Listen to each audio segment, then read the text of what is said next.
اعوذ باللہ من الشیطان الرجیم بسم اللہ الرحمن الرحیم ربی یسر ولا تعسر وتمم بالخیر۔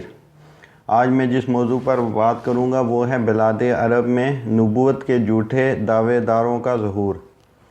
مکہ اور مدینہ سے دور دراز علاقوں مثلاً یمامہ اور یمن میں رہنے والے بعض جو مکار عرب تھے، انہوں نے اپنی حکمرانی قائم کرنے اور قریبی جو قبائل کو زیر کرنے کے لیے خود ساختہ نبوت کا دعویٰ کیا۔ ان میں سے بعض نے تو قرآن کریم کی نقل اتارنے کی کوشش کی اور عرب کے سادہ لوگوں کو دھوکہ دیا۔ انہوں نے بہت ہی نامعقول اور مضحکہ خیز کلام پیش کیا جس کا کوئی معنی و مفہوم نہیں تھا۔ کسی نے صرف اسی پر اکتفا نہیں کیا بلکہ اس نے بڑے عجوبے پیش کیے۔ یہ صرف شعبدہ بازی، کہانت اور سری جادو تھا۔ اس سے انہیں سوائے بدنامی کے کچھ حاصل نہ ہو سکا، بلکہ اس کی وجہ سے ان کا کذب و نفاق ظاہر ہو گیا۔ کسی نے محرمات کو حلال قرار دے کر فواحش کا ارتکاب کیا، ان کا انجام بھی رسوائی و ناکامی پر منتہج ہوا۔ حضرت ابو بکر رضی اللہ عنہ کے دور اندیشی اور مرتدین سے ان کی لڑائی کی وجہ سے یہ تمام قبائل اسلام کی طرف لوٹ آئے۔ اس کا تذکرہ میں ابھی کرتا ہوں کہ یہ جو سب سے پہلے جو ہے نبوت کا جو جھوٹا دعوے دار جو تھا وہ اسود عنسی تھا۔ اسود عنسی کا لقب جو تھا وہ ذو خمار تھا۔ اس لقب کی وجہ تسمیہ یہ ہے کہ وہ ہمیشہ چادر اوڑھے رہتا تھا، اور اس کا اصل نام جو تھا اہیلہ بن کعب بن اوف عنسی تھا۔ انس مزہج کی ایک وادی ہے۔ وہ ایک کاہن شعبدہ باز تھا، اپنی قوم کو بہت عجوبے دکھاتا اور اپنی منطق کی حلاوت سے انہیں اپنی طرف کھینچ لیتا۔ جب نبی صلی اللہ علیہ وسلم بیمار ہوئے تو اس نے نبوت کا دعویٰ کیا اور مزہج کے لوگ اس کے ساتھ ہو گئے، کیونکہ یہ قبائلی عصبیت کی وجہ سے لوگ اس کے ساتھ ہو گئے تھے۔ رسول اللہ صلی اللہ علیہ وسلم کے دور میں یہ اسلام میں پہلا ارتداد تھا۔ اس نے اپنا نام رحمان الیمن رکھا ہوا تھا، یعنی وہ رحمان کے نام سے کلام کرتا تھا، جیسا کہ مسلمہ نے اپنا نام رحمان الیمامہ رکھا ہوا تھا۔ اس کے بارے میں یہ مشہور تھا کہ اس کا ایک شیطان تھا جو ہر چیز کی اسے خبر دیا کرتا تھا۔ اس نے نجران پر حملہ کیا۔ وہاں حضرت عمر بن حزم اور حضرت خالد بن سعید رضی اللہ عنہما کی حکمرانی تھی۔ اس نے ان دونوں کو صنع کی طرف جلا وطن کر دیا۔ اس کے ساتھ 700 شہ سوار تھے۔ صنع پر شہر بن بازان کی حکومت تھی۔ شہر نے اس کی طرف پیش قدمی کی لیکن اسود نے اسے قتل کر دیا۔ قیس بن عبد یغوث المرادی، معاویہ بن قیس الجنبی، یزید بن محرم، یزید بن حسین الحارثی اور یزید بن افقل الازدی اس کے کمانڈر تھے۔ اسود نے صنع پر تسلط حاصل کر لیا، پھر اس نے حضر موت سے طائف تک کے علاقے پر قبضہ کر لیا، اور اس نے طائف کے حکمرانوں کو بحرین کی طرف اور احسا کے حکمرانوں کو عدن کی طرف جلا وطن کر دیا۔ اس نے بلاد عرب کے جنوب مغربی علاقوں پر 1 ماہ سے بھی کم عرصے میں تسلط حاصل کر لیا۔ اس نے اپنی فوج کے معاملات قیس بن عبد یغوث کے سپرد کر دیے، ابنا کے امور فیروز اور دازویا کے سپرد کر دیے۔ جب اس نے خوب قتل و غارت گری کر لی تو اس نے قیس، فیروز دیلمی اور دازویا کو حقیر سمجھنا شروع کر دیا۔ حضر موت کے مسلمانوں کو اندیشہ تھا کہ اسود ان سے لڑائی کرے گا یا اس جیسا کوئی اور کذاب ظاہر ہو جائے گا۔ اسی دوران یمن والوں کو رسول اللہ صلی اللہ علیہ وسلم کا ایک خط موصول ہوا جس میں اسود کو قتل کرنے کا حکم تھا۔ چنانچہ معاذ رضی اللہ عنہ کھڑے ہوئے، وہ مختلف قبائل میں جاتے، انہیں اسلام کی تعلیم دیتے، جس سے مسلمانوں کو تقویت ملی۔ رسول اللہ صلی اللہ علیہ وسلم کی طرف سے یہ مکتوب وبر بن یحنس ازدی نے لے کر حاضر ہوئے۔ اسود نے اپنی کم عقلی کی وجہ سے اپنے لشکر کے کمانڈر فیروز اور دازویا کو حقیر سمجھنا شروع کر دیا۔ یہ وہ لوگ تھے جنہوں نے یمن کو مختصر مدت میں اس کے زیر تسلط لانے میں اس کی اعانت کی تھی۔ دوسری غلطی اس نے یہ کی کہ اس نے شہر بن بازان کو قتل کر کے اس کی بیوی آزاد سے شادی کر لی جو کہ فیروز کے چچا کی بیٹی تھی۔ جب مسلمانوں کو پتہ چلا کہ اس نے فوج کے سپہ سالار کو تبدیل کر دیا ہے تو انہوں نے رسول اللہ صلی اللہ علیہ وسلم کے خط کے ذریعے اسود کو قتل کرنے کی خبر دی تو فیروز اس خبر سے بہت خوش ہوا اور انہوں نے اس کی بیوی آزاد سے اس کے قتل کرنے کے بارے میں بات کی۔ وہ اسود سے بغض رکھتی تھی کیونکہ اس اسود نے اس کے خامند کو قتل کیا تھا، نیز وہ بد اخلاق اور بد کردار بھی تھا، اس لیے بھی وہ اسے ناپسند کرتی تھی۔ فیروز دازویا اور قیس پہرے داروں کے ہوتے ہوئے محل میں داخل ہونے میں کامیاب ہو گئے اور یہ ایک نقب کے ذریعے ممکن ہوا جو انہوں نے آزاد کے اشارے پر لگائی تھی۔ انہوں نے اس تک پہنچ کر اسے قتل کیا اور اس کا سر قلم کر دیا۔ جب صبح ہوئی تو انہوں نے مسلمانوں کے شعار یعنی اذان کے ذریعے آواز دی۔ جب مسلمان اور کافر جمع ہو گئے تو انہوں نے ان کی طرف سر پھینک دیا۔ اس طرح اہل صنع اور اہل جند اس پھیلے ہوئے شر سے محفوظ ہو گئے۔ لوگوں نے حضرت معاذ بن جبل رضی اللہ عنہ کی حکمرانی پر اتفاق کیا۔ حضرت معاذ رضی اللہ عنہ لوگوں کی امامت کیا کرتے تھے۔ اس کے قتل کے ساتھ ہی رسول اللہ صلی اللہ علیہ وسلم کے اعمال اپنے اپنے علاقوں میں واپس لوٹ آئے اور انہوں نے رسول اللہ صلی اللہ علیہ وسلم کو اس کی خبر کی اطلاع بذریعہ مکتوب روانہ کی، لیکن قاصد یہ خبر لے کر جس روز مدینہ پہنچا اسی روز رسول اللہ صلی اللہ علیہ وسلم نے وفات پائی۔ اسود کے فتنے کے آغاز اور اس کے قتل کے درمیان 4 ماہ کا عرصہ ہے۔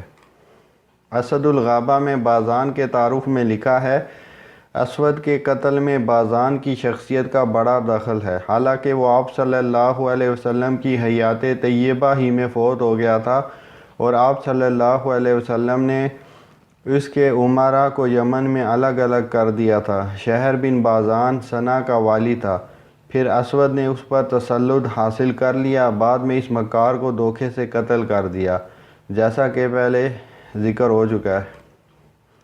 نبی صلی اللہ علیہ وسلم کے قاصد یمامہ اور اسد وغیرہ ہما واپس لوٹے۔ انہوں نے اپنے خطوط حضرت ابو بکر رضی اللہ عنہ کو پیش کیے، نیز مسیلمہ اور طلحہ کی سرگرمیوں سے آگاہ کیا۔ حضرت ابو بکر رضی اللہ عنہ نے مسیلمہ اور طلحہ کو قتل کرنے کا عزم کیا اور انہوں نے مرتدین کے حملے کو روکنے کی تیاری کو لشکر اسامہ کی واپسی تک مؤخر کیا۔ اب طلحہ جو تھا وہ اس کا نام تھا طلحہ بن خویلد اسدی، بنو اسد بن خزیمہ قبیلے سے تھا۔ وہ کاہن تھا، اس نے اسلام قبول کیا پھر مرتد ہو گیا۔ اس نے رسول اللہ صلی اللہ علیہ وسلم کی زندگی ہی میں نبوت کا دعویٰ کر دیا تھا۔ یہ بنی اسد میں ظاہر ہوا اور عرب کے کچھ گروہوں نے اس کی پیروی کی۔ اس نے مکہ کی طرف جانے والے راستے پر واقع سمیرہ نامی مقام پر پڑاؤ ڈال دیا۔ نبی صلی اللہ علیہ وسلم نے زرار بن ازور کو بنی اسد پر عامل بنا کر اس کی طرف بھیجا اور انہیں مرتدین پر گہری نظر رکھنے کا حکم دیا۔ طلحہ کا معاملہ زور پکڑتا گیا۔ ایک بار اسے گرفتار کر کے اس پر تلوار کا وار بھی کیا گیا، لیکن وہ اس پر کارگر ثابت نہ ہوئی، جس کی وجہ سے لوگوں نے اس کے بارے میں یہ نظریہ اپنا لیا کہ اسلحہ بھی اس پر کوئی اثر نہیں کرتا۔ اس طرح اس کی جماعت بڑھتی گئی۔ اسی دوران نبی پاک صلی اللہ علیہ وسلم وفات پا گئے اور لوگ حالت ارتداد پر ہی رہے۔ ان مرتدین میں سے زیادہ تر لوگ اسد، غطفان، طے اور فزارہ وغیرہ سے تعلق رکھتے تھے۔ حضرت زرار اور اس کے ساتھی مدینہ کی طرف بھاگ آئے۔ طلحہ دعویٰ کرتا تھا کہ جبرائیل اس کے پاس آتے ہیں۔ وہ لوگوں کے لیے جھوٹ کرتا اور مسجع کلام میں بھی پیش کرتا۔ وہ انہیں نماز میں ترک سجود کا حکم دیتا اور کہتا، اللہ تمہارے چہروں کو خاک آلود کر کے تمہاری پیٹھوں کو بدنما شکل میں دیکھنا نہیں چاہتا، بس تم اللہ تعالیٰ کو حالت قیام ہی میں یاد کرو، کیونکہ جاگ ہر خالص چیز کے اوپر ہی ہوتی ہے۔ طلحہ نے ترک صلاۃ و زکوٰۃ کے بارے میں حضرت ابو بکر رضی اللہ عنہ کی طرف وفد روانہ کیا۔ حضرت ابو بکر نے اسے مسترد کر دیا۔ طلحہ کا ایک حبال نامی بھائی تھا، اس نے اسے اپنے متبعین کے ایک گروہ پر امیر مقرر کر دیا۔ جب وفد نے ترک زکوٰۃ کا معاملہ حضرت ابو بکر رضی اللہ عنہ کے سامنے پیش کیا تو انہوں نے فرمایا، اللہ کی قسم، اگر انہوں نے مجھ سے اکال اونٹنی یا اونٹ کا پاؤں باندھنے والی رسی دینے کا بھی انکار کیا تو میں اس کے حصول کے لیے بھی ان سے قتال کروں گا۔ حضرت ابو بکر رضی اللہ عنہ کو مدینے پر حملے کی بھی توقع تھی۔ انہوں نے وفد کے جانے کے بعد مدینے کے دروں پر حضرت علی، طلحہ، زبیر اور عبداللہ بن مسعود رضی اللہ عنہم کو مقرر کیا اور اہل مدینہ سے کہا کہ وہ مسجد میں رہیں۔ انہیں دشمن کے قریب ہونے کی وجہ سے ان کی طرف سے حملے کا اندیشہ تھا۔ 3 دن گزرے تھے کہ انہوں نے رات کے وقت مدینے پر حملہ کر دیا اور اپنے کچھ آدمیوں کو ذی حسی مقام پر چھوڑ آئے تاکہ وہ ان کے پشت پناہ اور معاون ہوں۔ وہ رات کے وقت دروں پر آئے، وہاں باہم لڑائی ہوئی تو لوگوں نے انہیں مدینہ کے باہر ہی روکے رکھا اور ابو بکر رضی اللہ عنہ کو مطلع کیا تو انہوں نے مدینے کا لشکر ان کی طرف روانہ کر دیا۔ اس لشکر نے ان کا پیچھا کیا۔ جب وہ ذی حسہ مقام پر پہنچے تو طلحہ کے افراد چمڑے کے مشکیزے لے کر ان کی طرف نکل آئے۔ ان میں رسیاں تھیں، انہوں نے ان میں پھونک ماری اور انہیں زمین پر لڑکا دیا، جس سے مسلمانوں کے وہ اونٹ بدک گئے جن پر سوار تھے اور وہ انہیں لے کر مدینہ پلٹ آئے۔ اس طرح مسلمان مقابلہ کیے بغیر واپس آ گئے۔ کفار نے مسلمانوں کو کمزور خیال کرتے ہوئے طلحہ کے لشکر میں شامل ہونے کا فیصلہ کر لیا۔ ابو بکر نے رات بھر لشکر کو تیار کیا اور انہیں اندھیرے ہی میں روانہ کر دیا۔ لشکر کے دائیں حصے پر نعمان بن مقرن، بائیں پر عبداللہ بن مقرن اور پچھلے حصے پر سوید بن مقرن کو مقرر فرمایا۔ طلوع فجر سے پہلے ہی ایک مقام پر دشمن سے ان کا آمنا سامنا ہو گیا۔ ابو بکر رضی اللہ عنہ نے ان کا پیچھا ذی قصہ تک کیا اور وہاں پہنچ کر پڑاؤ ڈالا۔ مسلمانوں کے مرتدین کے خلاف یہ پہلی کامیابی تھی۔ آپ نے وہاں نعمان بن مقرن کی سربراہی میں ایک حفاظتی دستہ مقرر کیا۔ حضرت ابو بکر نے ان سے اس بات پر حلف لیا کہ وہ ان مشرکین کو ضرور قتل کریں گے جنہوں نے مسلمانوں کو قتل کیا ہے، اور ان کے علاوہ دیگر مشرکین کو بھی قتل کریں گے۔ اس سے مسلمانوں کی قوت و استقلال میں اضافہ ہوا۔ اگرچہ یہ ایک چھوٹا سا معرکہ تھا، لیکن اس کی وجہ سے حضرت ابو بکر رضی اللہ عنہ نے جس قوت کو بچایا تھا اس کی بہت اہمیت تھی۔ اس کے لوگوں پر دلوں پر بہت گہرے اثرات مرتب ہوئے۔ مرتدین مسلمانوں کی تھوڑی تعداد کے بارے میں باتیں کیا کرتے تھے، اس لیے اس موقع پر اگر وہ شکست کھا جاتے تو مسلمانوں کا بہت بھاری نقصان ہوتا۔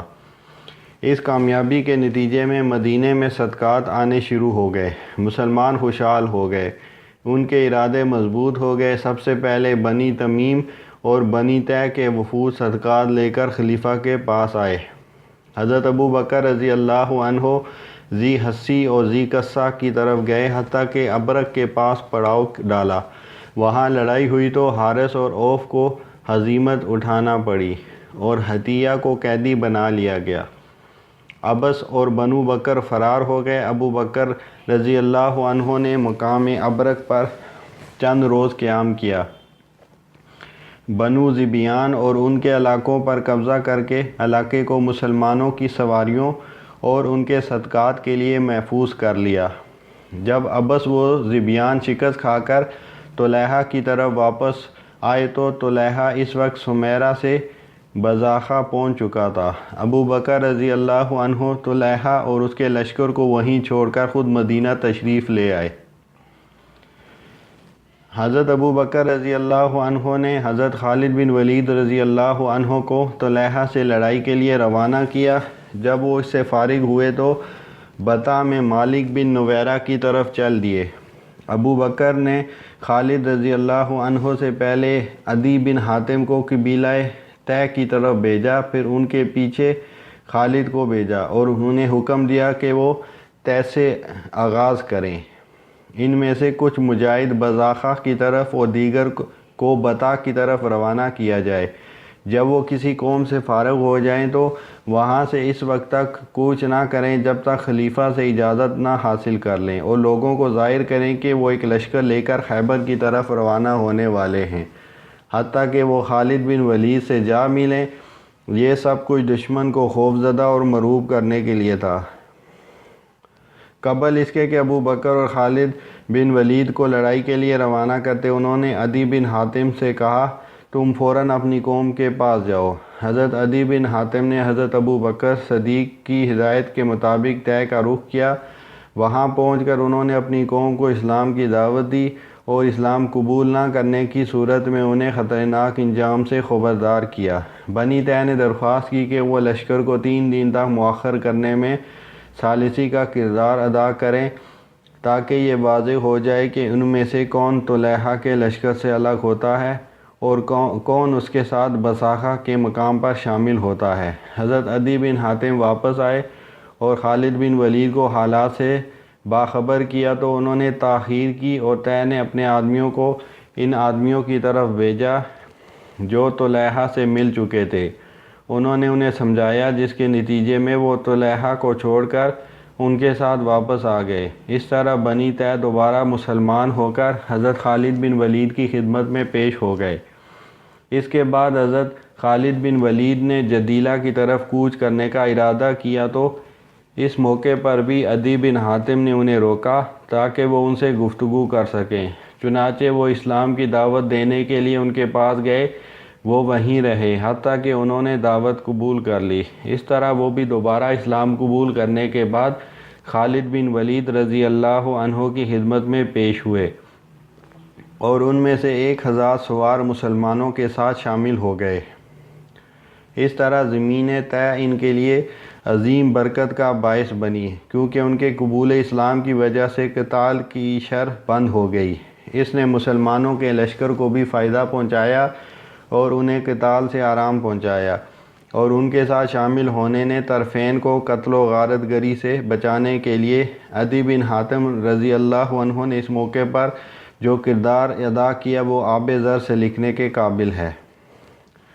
حضرت خالد بن ولید نے عکاشہ بن محصن اور ثابت بن اکرم رضی اللہ عنہما کو طلحہ کی خبرگیری کے لیے روانہ کیا۔ ان کا سامنا سب سے پہلے طلحہ کے بھائی حبال سے ہوا، انہوں نے اسے قتل کر دیا۔ طلحہ کو اس کی خبر پہنچی تو وہ اپنے بھائی سلمہ کے ساتھ روانہ ہوا۔ طلحہ نے حضرت عکاشہ رضی اللہ عنہ کو اور اس کے بھائی نے حضرت ثابت رضی اللہ عنہ کو شہید کر دیا۔ اس کے بعد وہ اپنی فروگاہ کی طرف واپس چلا گیا۔ حضرت خالد اپنے لشکر کے ساتھ جب آگے بڑھے تو انہوں نے عکاشہ اور ثابت رضی اللہ عنہما کو دیکھا کہ انہیں شہید کر دیا گیا ہے۔ اس سے مسلمانوں کو پریشانی لاحق ہوئی اور انہوں نے کہا مسلمانوں کے سادات میں سے 2 سید اور ان کے شہ سواروں میں سے 2 شہ سوار شہید کر دیے گئے ہیں۔ حضرت خالد بن ولید اپنے لشکر کے ساتھ بزاخہ کی طرف روانہ ہوئے اور وہاں ان کا طلحہ کے لشکر سے آمنا سامنا ہوا۔ دونوں کے مابین شدید لڑائی چھڑ گئی۔ طلحہ اپنی چادر اوڑھے بیٹھا ہوا تھا۔ اس کا کہنا تھا کہ اس چادر میں اس کے پاس وحی آتی ہے۔ عینیہ بن حسن طلحہ کے دفاع کے لیے بنو فزارہ کے 700 جنگجوؤں کو ساتھ لے کر خوب مردانگی سے لڑ رہا تھا۔ جب لڑائی شدت اختیار کر گئی تو عینیہ بن حسن طلحہ کے پاس آیا اور اس سے کہا کیا تمہارے پاس جبریل آئے ہیں؟ اس نے کہا نہیں۔ وہ واپس چلا گیا اور لڑنے لگا۔ تھوڑی دیر بعد وہ پھر طلحہ کے پاس آیا اور کہا تیرا باپ مر جائے، کیا تیرے پاس جبرائیل آئے ہیں؟ اس نے کہا نہیں۔ عینیہ نے کہا پھر کب؟ اللہ کی قسم ہمیں بہت تکلیف کا سامنا ہے۔ یہ کہہ کر وہ پھر مردانگی سے لڑنے لگا۔ تھوڑی دیر بعد اس نے طلحہ کے پاس آ کر دوبارہ کہا کیا تمہارے پاس جبریل آئے ہیں؟ اس نے کہا ہاں۔ اس عینیہ نے کہا انہوں نے تجھے کیا کہا؟ اس نے کہا انہوں نے مجھے کہا ہے یہ لڑائی تمہارے لیے اسی طرح چکی کا پاٹ ثابت ہوگی جیسے عینیہ کے لیے، اور یہ ایک ایسا واقعہ ہوگا جو کبھی فراموش نہیں کیا جا سکے گا۔ عینیہ نے کہا یقیناً اللہ کو علم ہے کہ ایک ایسی بات ہوگی جسے تو بھول نہیں سکے گا۔ اے بنو فزارہ، چلو یہ تو جھوٹا آدمی ہے۔ وہ واپس چلے گئے۔ ان کے جاتے ہی میدان کا رنگ بدل گیا۔ طلحہ اور اس کے ساتھی میدان چھوڑ کر بھاگ گئے۔ طلحہ نے اپنی اور اپنی بیوی النوار کی سواری کے لیے گھوڑا تیار کر رکھا تھا۔ جب طلحہ کو اس کے مفرور فوج نے آ گھیرا تو وہ جلدی سے اپنے گھوڑے پر سوار ہوا اور اپنی بیوی کو بھی سوار کیا اور اسے لے کر تیزی کے ساتھ چلا گیا اور کہا، فزارہ کی جماعت جو میری طرح بھاگ کر جان بچا سکتی ہے وہ اپنی بیوی کو ساتھ لے کر بھاگ جائے۔ یہ کہہ کر وہ شام کی طرف فرار ہو گیا۔ پھر اس نے قلب پر پڑاؤ ڈالا اور جب اسے پتہ چلا کہ اسد اور غطفان قبیلے کے لوگ مسلمان ہو چکے ہیں تو اس نے بھی اسلام قبول کر لیا اور وہ حضرت ابو بکر کی وفات تک قلب میں مقیم رہا۔ اسی دوران وہ عمرہ کرنے کے لیے روانہ ہوا۔ جب مدینے کے قریب سے گزرا تو حضرت ابو بکر کو بتایا گیا، یہ طلحہ ہے۔ انہوں نے فرمایا، میں اسے کیا کہوں، وہ تو مسلمان ہو چکا ہے۔ جب اللہ تعالیٰ نے طلحہ اور فزارہ کے دل میں جوڑ ڈالنا چاہا وہ ڈال دیا تو یہ لوگ کہنے لگے کہ جس دین کو ہم نے چھوڑا تھا ہم پھر اسی میں داخل ہوتے ہیں۔ ہم اللہ اور اس کے رسول پر ایمان لاتے ہیں اور ہم اپنے مال و جان میں اس کے حکم کو تسلیم کرتے ہیں۔ ان قبائل میں سے جس نے اطاعت اختیار کر لی اور اسلام قبول کر لیا، حضرت خالد بن ولید نے اس سے بیعت لی اور بیعت کی عبارت اس طرح ہے، اللہ کا عہد و میثاق تم پر لازم ہے، تم اللہ اور اس کے رسول پر ایمان لاؤ، نماز پڑھو، زکوٰۃ دو اور تم انہی چیزوں پر اپنے بیٹوں اور اپنی عورتوں سے بیعت لو۔ حضرت خالد بن ولید نے اسد، غطفان، طے اور عامر سب پر یہ شرط عائد کی کہ وہ ان تمام لوگوں کو جنہوں نے ارتداد کے زمانے میں مسلمانوں کو جلایا، ان کے جسم کے ٹکڑے کیے اور ان پر دیگر مظالم کیے تھے، ان کے حوالے کر دیں۔ انہوں نے اس شرط پر عمل کرتے ہوئے ایسے لوگوں کو خالد رضی اللہ عنہ کے سامنے پیش کر دیا۔ خالد رضی بن ولید نے کے حکم سے ان لوگوں کے اعضاء کاٹ دیے گئے، انہیں سنگسار کیا گیا اور جلایا گیا اور کچھ لوگوں کو پہاڑ سے نیچے گرا دیا گیا اور کچھ کو کنوؤں میں ڈال کر تیروں سے چھلنی کر دیا گیا۔ حضرت ابو بکر کو اس صورتحال کے بارے میں پیغام بھیج دیا گیا۔ نیز کرہ بن حبیرہ، زہیر اور کچھ لوگوں کو ابو بکر کی طرف بھیج دیا۔ مرتدین کے لیے یہ اعلان عام کروایا، آپ نے فقط دعوت کے ذریعے اطاعت قبول کرنے اور اسلام کی طرف لوٹ آنے کا حکم دیا۔ بصورت دیگر ہر امیر کو اجازت ہے کہ وہ ان میں سے انکار کرنے والوں کو قتل کرے، ان کے مال و متاع کو آگ کی نظر کرے اور ان پر سختی کرے، اس کے ساتھ ساتھ ان کے بچوں اور عورتوں کو قیدی بنائے۔ آپ نے ہر قائد و سپہ سالار سے یہ عہد دیا کہ وہ آپ کی وصیت پر عمل کرے گا اور اس کے مطابق اپنی ذمہ داریوں کو پورا کرنے کی کوشش کرے گا۔ عہد کا مضمون یہ ہے، بسم اللہ الرحمن الرحیم۔ یہ عہد رسول اللہ صلی اللہ علیہ وسلم کے خلیفہ ابو بکر کی طرف سے فلاں شخص کے لیے تحریر کیا گیا ہے۔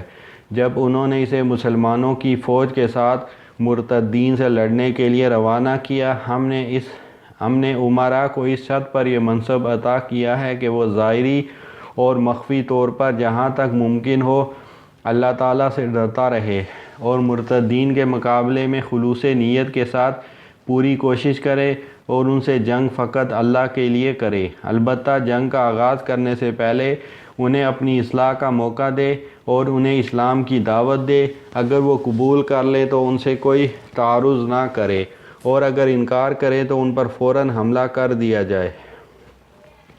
میدان کارزار اس وقت تک گرم رکھا جائے جب تک وہ دوبارہ اسلام قبول نہ کر لیں، اور اگر وہ دوبارہ اسلام قبول کر لیں پھر وہ ان کو ان کی ذمہ داریوں کے متعلق بتائے اور ان کے حقوق کے متعلق انہیں آگاہ کرے، وہ ان سے ان کے واجبات قبول کرے اور ان کے حقوق ادا کرے جس کے وہ مستحق ہوں، وہ ان کو دیا جائے، اس معاملے میں انہیں ہرگز مہلت نہ دی جائے، اور جب تک مطلوبہ مقاصد حاصل نہ ہو جائیں مسلمانوں کو جہاد سے واپس نہ بلایا جائے۔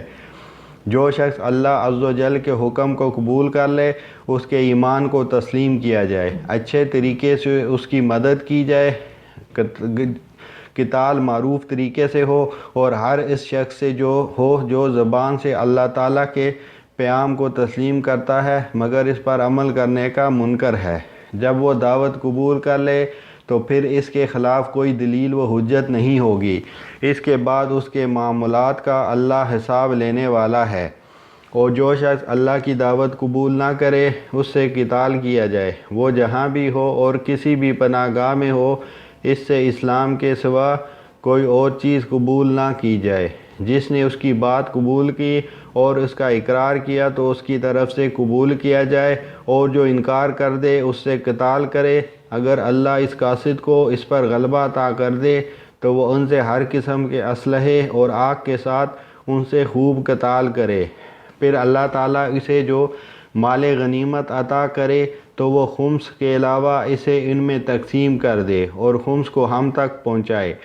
نیز وہ اپنے ساتھیوں کو عجلت و فساد سے منع کرے، وہ ان میں ناقابل اعتبار لوگوں کو بھرتی نہ کرے، حتیٰ کہ وہ ان کے متعلق جان پہچان کر لے کہ وہ کہیں جاسوس نہ ہوں، تاکہ مسلمانوں کو ان کی طرف سے تکلیف نہ پہنچے۔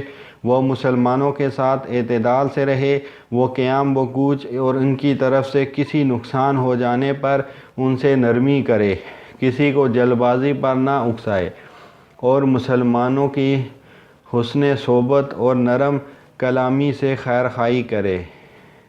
حضرت خالد بن ولید مدینہ کے شمال میں واقع پہاڑوں پر آباد قبائل کو شکست دینے کے بعد خلیج فارس کے قریب حضبہ کے پاس آباد بنو تمیم کے قبائل سے قتال کے لیے روانہ ہوئے۔ ان کی دو قسمیں تھیں، عیسائی اور بتوں کے پجاری۔ یہ لوگ یمامہ اور فرات کے دانے کے درمیان وسیع چراگاہوں میں پھیلے ہوئے تھے۔ دیگر قبائل عرب کی طرح انہوں نے بھی نبی صلی اللہ علیہ وسلم کے دور میں اسلام قبول کر لیا تھا۔ آپ نے ان کے الگ الگ اعمال بھی مقرر کیے تھے۔ زبرقان، سہل بن منجاب، قیس بن عاصم، صفوان بن صفوان، صبرہ بن عمر، وقی بن مالک اور مالک بن نویرہ انہی میں سے تھے۔ پھر یہ لوگ رسول اللہ صلی اللہ علیہ وسلم کی وفات کے بعد مرتد ہو گئے اور زکوٰۃ دینے سے انکار کر دیا۔ جب ابو بکر خلیفہ بنے تو انہیں پہلے مارکے میں کامیابی حاصل ہوئی تو صفوان بن عمر کے صدقات لے کر ابو بکر کی طرف آئے۔ بنو تمیم اس وقت بامی خلفشار کا شکار تھے۔ وہ اسی حالت میں تھے کہ سجا بنت حارث بن سوید بن عقفان تمیمیہ جزیرہ سے ان کے پاس آئی۔ اس نے نبوت کا دعویٰ کیا۔ وہ بنو ربیہ کی قائد تھی۔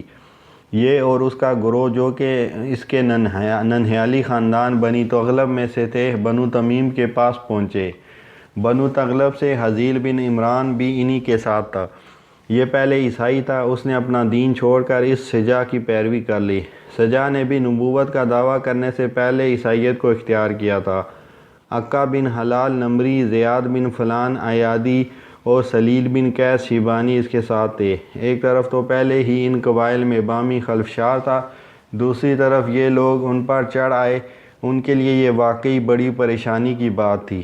سجا مدینہ پر حملہ کرنا چاہتی تھی۔ اس نے مالک بن نویرہ سے صلح کرنے کی درخواست کی جسے اس نے قبول کر لیا۔ البتہ تمیم کے دیگر قبائل نے اس کی اتباع سے انکار کر دیا۔ انہوں نے کئی مواقع پر اس سے لڑائی لڑی جس میں انہوں نے اسے اور مالک کو شکست سے دوچار کیا۔ آخر کار اس نے ان سے صلح کر لی اور قیدیوں کا تبادلہ کر لینے کے بعد وہ یمامہ کے ارادے سے جزیرہ کے لشکر میں چلی گئی اور اس نے کہا، تم یمامہ چلو اور کبوتری کی طرح اڑتے ہوئے چلو، یہ لڑائی فیصلہ کن ہوگی، اس کے بعد تمہیں کسی ملامت کا سامنا نہیں ہوگا۔ سجا مسلمہ سے لڑائی کرنا چاہتی تھی، اس نے بنو حنیفہ کا قصد کیا۔ مسلمہ کو اس کا پتہ چلا تو وہ ڈر گیا کہ اگر وہ اس سے الجھ گیا تو ثمامہ اور شرحبیل بن حسنہ اور اس کے آس پاس کے دیگر قبائل مثلاً یمامہ وغیرہ اس پر غالب آ جائیں گے، لہٰذا اس نے اس کے لیے تحائف بھیجے، پھر اس سے جان کی امان طلب کی اور کہا میں خود آپ کی خدمت میں حاضر ہوں گا۔ چنانچہ اس نے بنو حنیفہ کے 40 آدمی ساتھ لے کر شجاع کی خدمت میں حاضری دی۔ مسلمہ نے کہا کہ اگر علاقے کو برابر تقسیم کیا جائے تو پھر نصف علاقہ ہمارا اور نصف قریش کا ہے، اللہ تعالیٰ نے قریش کا حصہ تمہیں عطا کر دیا ہے۔ مسلمہ نے شجاع سے ملاقات کی، اس کے لیے قبہ بنایا، پھر اس نے اس سے شادی کر لی اور یمامہ کی سالانہ پیداوار کے نصف پر اس سے اس شرط پر صلح کی کہ وہ نصف اس وقت لے گی اور نصف بعد میں وصول کرے گی۔ وہ اپنا نصف حصہ لے کر جزیرے کی طرف چلی گئی اور باقی نصف لینے کے لیے حذیل، عقبہ اور زیاد کو نائب مقرر کیا، لیکن جب حضرت خالد بن ولید ان کی طرف بڑھے تو وہ ٹھہر نہ سکے اور تتر بتر ہو گئے۔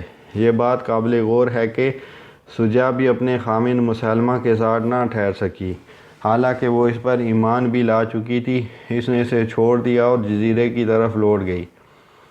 حضرت خالد بن ولید رضی اللہ عنہ مسلمہ کے مرتد ساتھیوں سے یمامہ میں برسر پیکار تھے۔ یمامہ جزیرہ نما عرب کے تقریباً وسط میں تھوڑا سا مشرق کی طرف بنو حنیفہ کا مسکن ہے۔ اس کے مشرق میں بحرین کے باشندے اور بنو تمیم آباد ہیں، مغرب میں یمن و حجاز کا علاقہ ہے، جنوب میں نجران اور شمال میں سرزمین نجد ہے۔ یمامہ کی لمبائی 20 مرلوں کی مسافت کے برابر ہے۔ یہ مکہ سے 4 ایام کی مسافت پر ہے۔ یہ علاقہ کھجوروں کے باغات و زراعت پر مشتمل ہے۔ مسلمہ کا لشکر 4 لاکھ جنگجو افراد پر مشتمل تھا۔ حضرت خالد بن ولید ان سے مقابلہ کرنے کے لیے روانہ ہوئے۔ مسلمہ چھوٹے قد کا بدشکل آدمی تھا، اسے طاقت پر گھمنڈ تھا، یہی گھمنڈ اسے سرداری کے اصول پر ابھارتا تھا۔ وہ بنو حنیفہ کے وفد کے ساتھ نبی صلی اللہ علیہ وسلم سے ملا تھا۔ بعد میں وہ اپنی قوم کے پاس گیا اور اس نے دعویٰ کیا کہ وہ نبوت میں رسول اللہ صلی اللہ علیہ وسلم کا شریک ہے۔ بنو حنیفہ نے اس کی اتباع کی۔ مسلمہ نے رسول اللہ کی طرف خط لکھا جس میں اس نے ذکر کیا کہ وہ نبوت میں آپ کا شریک ہے۔ اس نے 2 قاصدوں کے ذریعے آپ تک خط پہنچایا۔ رسول اللہ نے ان دونوں سے اس کے متعلق دریافت کیا تو انہوں نے کہا ہمارا بھی وہی خیال ہے جو مسلمہ کا ہے۔ آپ نے انہیں فرمایا اگر قاصدوں کو قتل کرنا جائز ہوتا تو میں تم دونوں کو قتل کر دیتا۔ مسلمہ کے خط کی عبارت درج ذیل ہے: اللہ کے رسول مسلمہ کی طرف سے اللہ کے رسول محمد صلی اللہ علیہ وسلم کی طرف، اما بعد مجھے آپ کے ساتھ امر دین میں شریک کیا گیا ہے۔ آدھی زمین وہ ملک کے ہم مالک ہیں اور آدھی کے قریش مالک ہیں، لیکن قریش ایسی قوم ہیں جو حد سے تجاوز کرتی ہے۔ رسول پاک صلی اللہ علیہ وسلم نے اس کی طرف خط لکھا: بسم اللہ الرحمن الرحیم، اللہ کے رسول محمد صلی اللہ علیہ وسلم کی طرف سے مسلمہ کذاب کی طرف، اما بعد اسلام پر جو ہدایت کی اتباع کرے، یقیناً تمام زمین اللہ کی ملکیت ہے، وہ اپنے بندوں میں سے جسے چاہتا ہے اس کا وارث بنا دیتا ہے، جبکہ آخرت اللہ تعالیٰ سے ڈرنے والوں کے لیے ہے۔ جب رسول اللہ نے وفات پائی اور حضرت ابو بکر نے مرتدین کی طرف لشکر روانہ کیے تو انہوں نے حضرت اکرمہ کو ایک دستے کے ساتھ مسلمہ کی طرف بھیجا اور ان کے پیچھے حضرت شرحبیل بن حسنہ گئے۔ اکرمہ نے جلد بازی سے کام لیا اور وہ ناکام ہو گئے۔ جب حضرت شرحبیل کو پتہ چلا تو وہ راستے میں رک گئے۔ حضرت اکرمہ نے حضرت ابو بکر کو اطلاع دی تو ابو بکر نے انہیں جواب لکھا: اس حال میں تم مجھے اپنی صورت مت دکھانا اور نہ مدینہ واپس آنا، کیونکہ اس سے اہل مدینہ میں بددلی پھیل جائے گی۔ تم سیدھے حذیفہ اور ارفجہ کی طرف جاؤ اور ان سے مل کر اہل عمان اور مورا سے قتال کرو، پھر تم اپنے لشکر سمیت سفر جاری رکھو، لوگوں کو رخصت نہ دو حتیٰ کہ تم انہیں لے کر یمن اور حضر موت میں مہاجر بن ابی امیہ سے جا ملو۔ اور حضرت شرحبیل کی طرف خط لکھا کہ وہ خالد بن ولید کے پاس جائیں اور جب تم دونوں مسلمہ سے فارغ ہو جاؤ تو تم عمر بن عاص رضی اللہ عنہ سے مل جانا اور قضاء کے خلاف اس کی مدد کرنا۔ حضرت خالد بن ولید بطا سے لوٹ کر ابو بکر کے پاس آئے تو انہوں نے مالک بن نویرہ کے مسئلے میں حضرت ابو بکر صدیق سے معذرت کی، جسے حضرت ابو بکر نے قبول کر لیا اور ان کے ساتھ مہاجرین و انصار کو لڑائی کے لیے تیار کیا۔ حضرت ثابت بن قیس بن شماس کو انصار پر اور ابو حنیف حذیفہ اور زید بن خطاب رضی اللہ عنہم کو مہاجرین پر امیر مقرر کیا۔ ادھر خالد بن ولید بطح پہنچ کر اپنی طرف پہنچنے والی کمک کا انتظار کرنے لگے۔ جب وہ ان کے پاس پہنچ گئے تو وہ اپنے لشکر لے کر دشمن کی سرکوبی کے لیے یمامہ کی طرف روانہ ہوئے۔ جب مسلمہ حضرت خالد کے قریب پہنچ گیا تو اس نے اپنی فوج کو عقربہ کے مقام پر رکنے کا حکم دیا۔ لوگ اس کے پاس آئے اور مجاع بن مرارہ بھی اپنا فوجی دستہ لے کر نکلا۔ یہ مسلمانوں سے لڑنے کے لیے نہیں بلکہ بنو عامر سے اپنا بدلہ لینے کے لیے نکلا تھا۔ مسلمانوں نے اسے اور اس کے ساتھیوں کو پکڑ لیا اور خالد رضی اللہ عنہ نے انہیں قتل کر دیا۔ گرفتار کرنے والوں نے مجاع بن مرارہ کو اس لیے قتل نہ کیا کہ بنو حنیفہ اس کی بہت عزت کرتے تھے۔ مجاع بن مرارہ کے ساتھیوں کی تعداد 40 اور 60 کے درمیان تھی۔ مسلمہ کو جب اس کی اطلاع ملی تو اپنے پیچھے بہت سا مال چھوڑ کر فرار ہو گیا۔ اگلے روز عقربہ کے میدان میں دونوں فوجوں کا آمنا سامنا ہوا۔ شرحبیل بن مسلمہ نے کہا، اے بنو حنیفہ، لڑو، بس بے شک آج کا دن غیرت کا دن ہے، کیونکہ اگر تم شکست کھا گئے تو تمہاری عورتیں لونڈیاں بنا لی جائیں گی اور ان سے نکاح کے بغیر تمتع کیا جائے گا، لہٰذا آج تم اپنی عزت و ناموس کی حفاظت کے لیے جوان مردی کا مظاہرہ کرو اور عقربہ کے میدان میں قتال کرو۔ مہاجرین کا جھنڈا ابو حذیفہ رضی اللہ عنہ کے آزاد کردہ غلام حضرت سالم رضی اللہ عنہ کے پاس تھا، اور یہ پرچم پہلے حضرت عبداللہ بن حفص بن غانم کے پاس تھا۔ اسے قتل کر دیا گیا تو مہاجرین نے سالم رضی اللہ عنہ سے کہا، ہمیں اندیشہ ہے کہ کہیں آپ بھی شہید نہ ہو جائیں۔ انہوں نے کہا، اگر اس خوف سے میں پرچم چھوڑ دوں تو میں قرآن کا برا حامل بنوں گا۔ انصار کا جھنڈا حضرت ثابت بن قیس بن شماس رضی اللہ عنہ کے پاس تھا۔ سب سے پہلے مسلمانوں کا سامنا رجال بن انفوہ سے ہوا۔ حضرت زید بن خطاب نے اسے قتل کر دیا۔ اس کے ساتھ ہی لڑائی شدت اختیار کر گئی۔ مسلمانوں نے ایسی لڑائی پہلے کبھی نہیں لڑی تھی۔ اس لڑائی میں مسلمان شکست کھا گئے اور بنو حنیفہ، مجاع اور خالد رضی اللہ عنہ تک پہنچ گئے۔ حضرت خالد اپنی قیامگاہ سے ہٹ گئے اور وہ مجاع کی طرف بڑھ گئے۔ وہ اس وقت خالد کی بیوی کے پاس پہرا دے رہا تھا۔ بنو حنیفہ نے اسے قتل کرنا چاہا تو مجاع نے انہیں قتل کرنے سے منع کر دیا اور کہا، میں اس کا ہمسایہ ہوں۔ انہوں نے اسے چھوڑ کر یہ کہنا شروع کر دیا، تم مردوں سے لڑو۔ انہوں نے کناتوں کو کاٹ ڈالا اور وہ ایک دوسرے کو قتال پر ابھارتے ہوئے کہنے لگے، کہاں بھاگ رہے ہو، جم کر لڑو۔ خطرات کے سائے مسلمانوں پر چھا گئے۔ حضرت ثابت بن قیس رضی اللہ عنہ کا خطاب، مسلمانوں کی جماعت، تم نے بہت بری عادت اختیار کر لی ہے۔ اے اللہ، یہ لوگ یعنی اہل یمامہ جو کر رہے ہیں، میں اس سے تیرے حضور برات کا اظہار کرتا ہوں، اور جو کچھ یہ لوگ یعنی مسلمان کر رہے ہیں، میں تیرے حضور معذرت کرتا ہوں۔ پھر وہ لڑتے لڑتے شہید ہو گئے۔ حضرت زید بن خطاب رضی اللہ عنہ کا خطاب، کوچ کرنے کے بعد پھر توقف نہیں۔ اللہ کی قسم، میں آج اس وقت تک بات نہیں کروں گا جب تک ہم انہیں شکست سے دوچار نہ کر دیں، یا میں شہید کر دیا جاؤں اور اللہ تعالیٰ سے اپنا واقعہ نہ بیان کر دوں۔ اپنی نظریں نیچی رکھو، اے لوگو، اپنی ڈاڑھوں پر کاٹو، یعنی خوب غصے کے عالم میں اپنے دشمن پر وار کرو اور آگے بڑھتے چلو۔ حضرت ابو حذیفہ رضی اللہ عنہ کا خطاب، حاملین قرآن کو اچھے کارناموں سے زینت بخشو۔ ان پرجوش کلمات کا اسلامی سپاہ کے دلوں پر اثر ہوا۔ اس کے بعد حضرت خالد بن ولید نے زوردار حملہ کر کے انہیں بہت دور تک دھکیل دیا۔ پھر دشمن سے خونریز لڑائی ہوئی۔ اس روز جنگ میں کبھی مسلمانوں کا پلہ بھاری ہوتا اور کبھی بنو حنیفہ پیش قدمی کرتے۔ اس روز حضرت سالم، ابو حذیفہ اور زید بن خطاب رضوان اللہ علیہم اجمعین اور ان کے علاوہ بہت کبار مسلمان شہید کر دیے گئے۔ جب حضرت خالد بن ولید نے لوگوں کی حالت دیکھی تو انہوں نے یہ تجویز پیش کی کہ تمام مسلمان علیحدہ علیحدہ صف بستہ ہو کر لڑیں، تاکہ ہر قبیلے کی جوانمردی اور کارگزاری نمایاں ہو، اور یہ معلوم ہو سکے کہ کس طرح سے مسلمانوں پر سخت یورش ہوتی ہے۔ اس تجویز کے بعد دیہاتی اور شہری مسلمان الگ الگ ہو گئے۔ جب وہ الگ الگ ہو گئے تو وہ ایک دوسرے سے کہنے لگے، آج فرار ہونے سے حیا آتی ہے، اور آج کی شکست بہت بری شکست ہوگی۔ اس طرح تمام مسلمان بہادری سے لڑے، کسی کو کسی پر ترجیح نہ رہی۔ البتہ مہاجرین و انصار اور مدینے کی مضافاتی بستیوں کے مکینوں کے شہداء کی تعداد دیہاتی شہداء سے زیادہ تھی۔ مسلمہ اپنی جگہ جمع رہا، لڑائی کا زور اسی کے ارد گرد رہا۔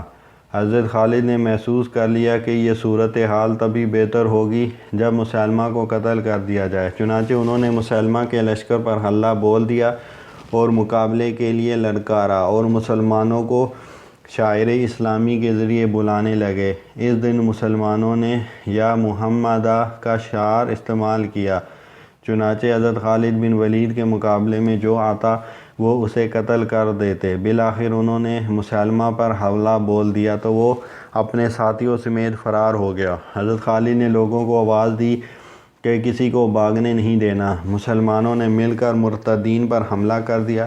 اس طرح مرتدین کو زبردست شکست کا سامنا کرنا پڑا۔ محکم بن طفیل مرتدین کی جماعت بنو حنیفہ کے مشہور کمانڈروں میں سے ایک کمانڈر تھا۔ وہ بنو حنیفہ کو چیخ چیخ کر کہہ رہا تھا کہ باغ کا رخ کرو، باغ کا رخ کرو۔ حضرت عبد الرحمن بن ابی بکر نے اسے تیر مارا جو اس کے سینے میں پیوست ہو گیا۔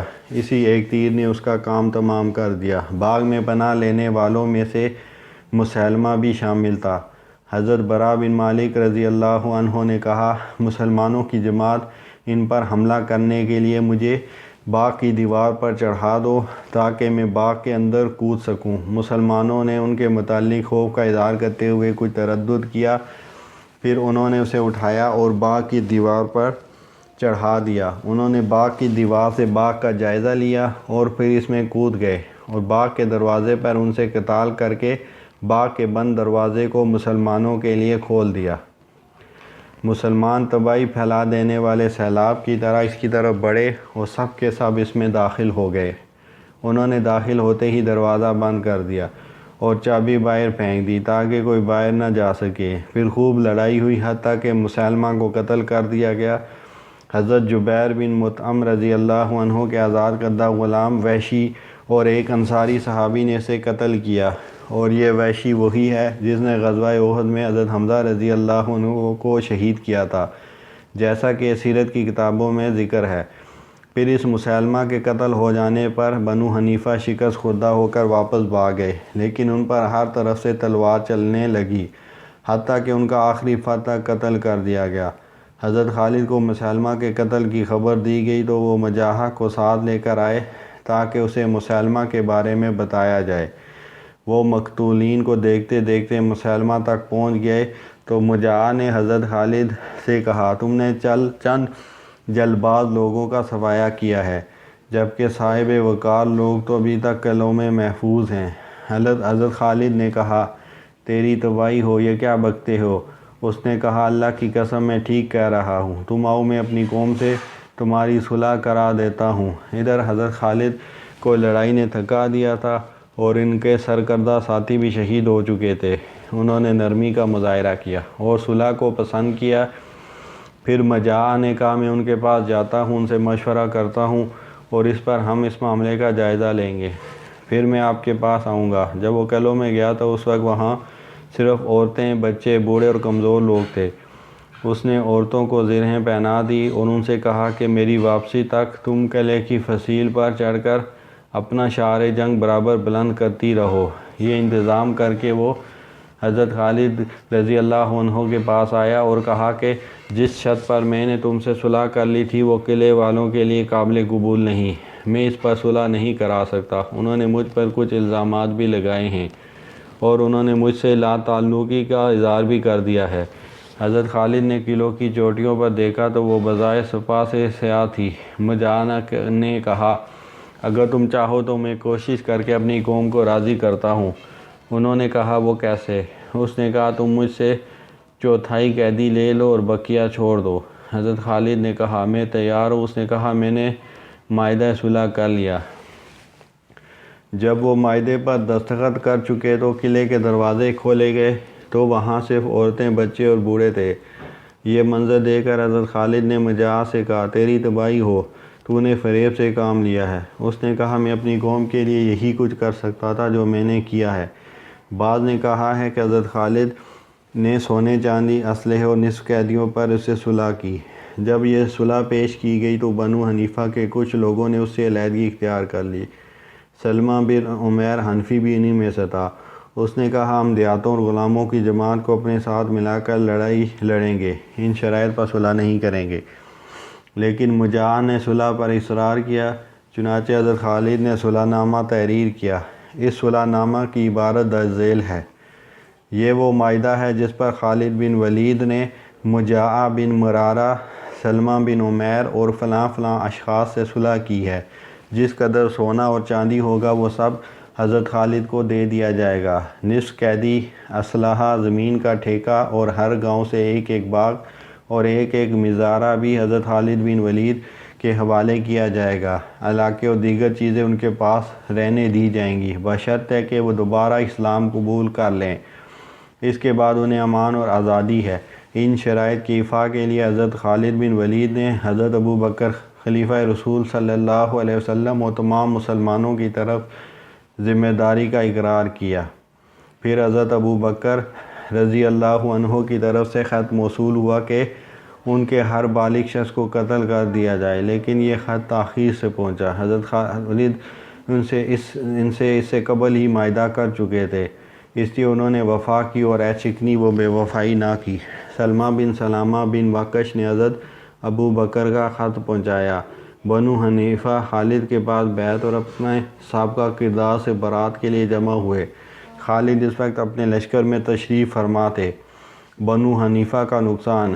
اقربہ کے مقام پر 7,000 باغ میں جہاں مسلمہ قتل ہوا تھا 7,000 اور تقریباً اتنے ہی تلاش میں مارے گئے، اور مرتدین کا مارکہ اقربہ سب سے بڑا مارکہ تھا۔ مسلمانوں کا نقصان۔ مدینہ کے مہاجرین و انصار میں سے 360 افراد شہید ہوئے اور دیگر علاقوں کے مہاجرین 300 یا اس سے زائد شہید ہوئے، جبکہ بہت سے مسلمان زخمی بھی ہوئے۔ وما علینا الا